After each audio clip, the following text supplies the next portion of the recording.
Hello there guys, welcome back to the BMW Guy channel, and today we're going to be discussing ownership costs of the BMW 1 Series in front of me. As you may know, I've owned this car for just coming up to a year.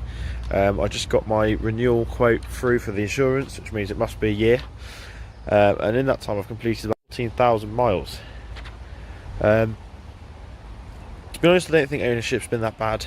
Any costs or that sort of thing has been justified, and I'm quite a thorough person, so a lot of this probably wasn't really required, but was more for my peace of mind than anything.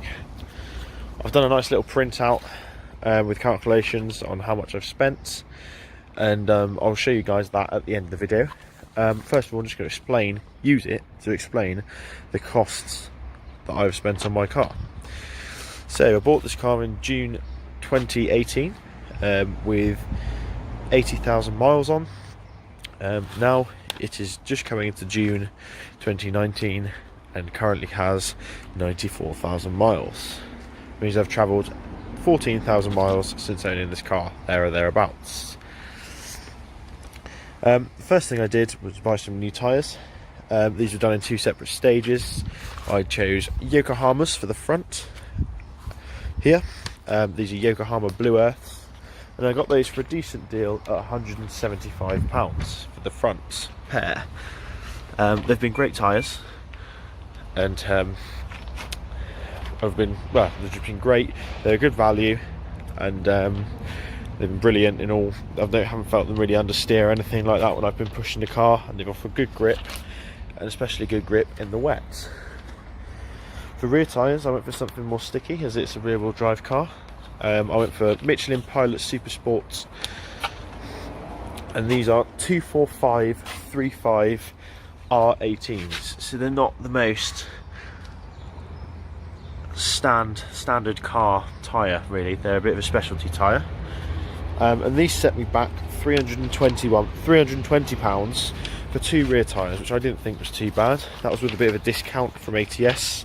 From a promotion that Michelin had on at the time, and to be honest, these ones are they're pretty much dependent on whether you buy the car with decent tyres or not. When I bought this car, it actually had tyres on the front that had been stretched to make them lower profile. I'm not really about that life. I much prefer proper stuff on the car, so that's why I got those done. And then obviously the rear tyres needed doing anyway because it's a rear wheel drive car. Moving on now to servicing. So when I first bought the car, just to be safe, I did a quick oil and filter change with the view to this being a temporary measure. And the parts for that cost me £90 for all the oil. I used top grade oil, Mobil 1, and I used top grade filters. So yeah, like I said, this was just a temporary thing. And then on New Year's Eve, I got another full oil service from BMW main dealer, which did filters, fuel filters, that sort of thing. And this was £185, bringing the total cost for servicing this year £275, which again isn't too bad considering that we want to keep this car well maintained. My MX-5, a major service on that was about £245, so £275 isn't too bad considering this is a premium brand. Next, I've looked at maintenance. I've only really had two maintenance items done. The first was that when I bought this car, I think this may have been partly down to the stretched tyres, but both the shock absorbers on the front were actually knackered. This one on the left of the car, passenger side, is actually leaking fluid and spraying it all into the wheel arch every time you hit a bump, and this was causing all sorts of rattling in the car. I got these replaced, and that cost £380 from an independent mechanic, which again isn't too bad considering BMW were quoting me nearly £500 for two new shocks. And I also went for genuine OEM BMW stuff. I also replaced the fuel filler cap, which probably wasn't a necessary item, but for me it was. Before, this would come open while I was driving. It's a common fault with these, that actually the spring goes inside. So for a full new unit, it was £45. bringing the total maintenance costs to £425. Again, these probably weren't necessary, but for me, I like to get things done properly, and those shocks were driving me mad, so that's how I was able to justify that. Next came insurance. I insured the car the day after I bought it, which meant it was naturally more expensive, and due to that it cost me £921 for a 20-year-old to insure. I did have 3 years no claims, so all in all, it's not too bad a price for the car. I'll just move inside so the traffic noise isn't too bad. Next comes the fuel. So, as I'm going to demonstrate, I have averaged around 45 mpg in the last year over this 14,000 miles. I haven't reset the computer once, so that I can actually get this figure for a video like this.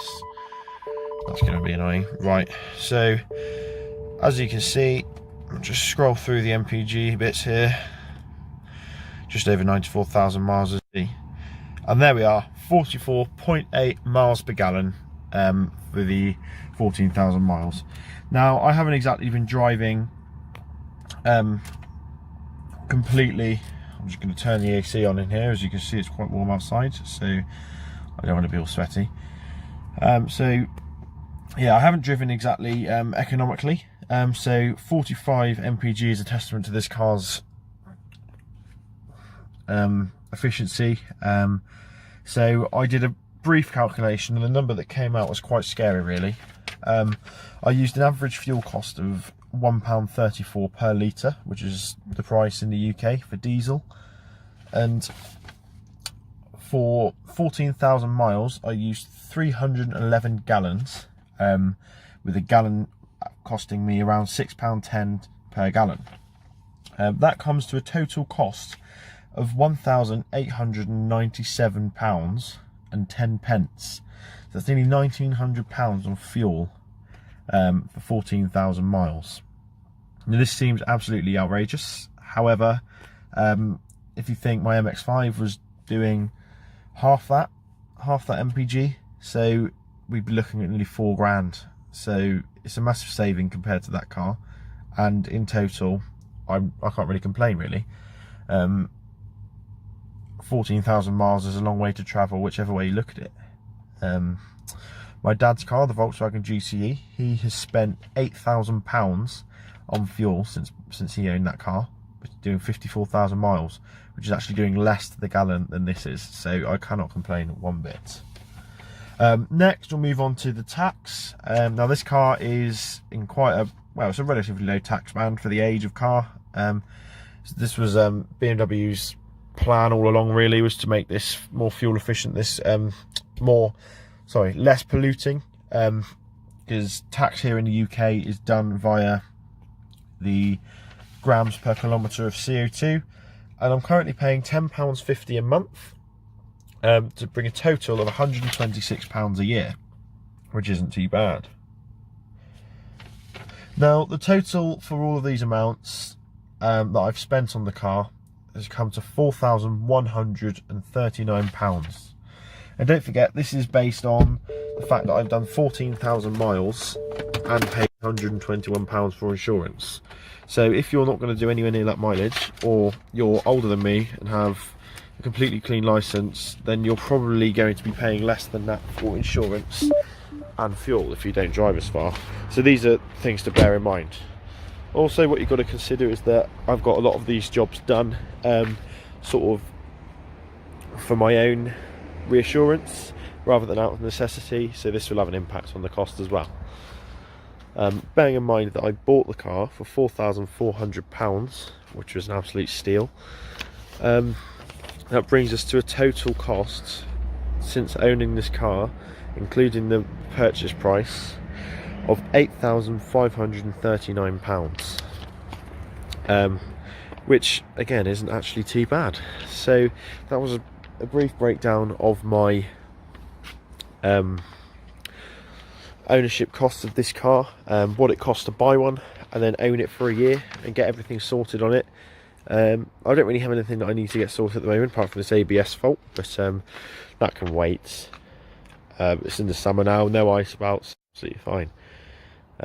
So yeah, what I'll do now is I'll just cut to a scene that I pre-recorded earlier, so hello future me, so that you guys can have a good look at the numbers that I've recorded. If you'd like to know how to record these sort of numbers for your car, just let me know in the comments below and I'll do a video on it. But for now, thanks for watching, and I'll pass you over to me of the past. Cheers! Okay guys, so this is just going over the figures one more time. You can stop and pause the video if you'd like, just so you can have a good read of this. This is just a breakdown of what my spending has been for this year. Thanks for watching guys, don't forget to like, comment and subscribe, and I will see you in the next one. Cheers!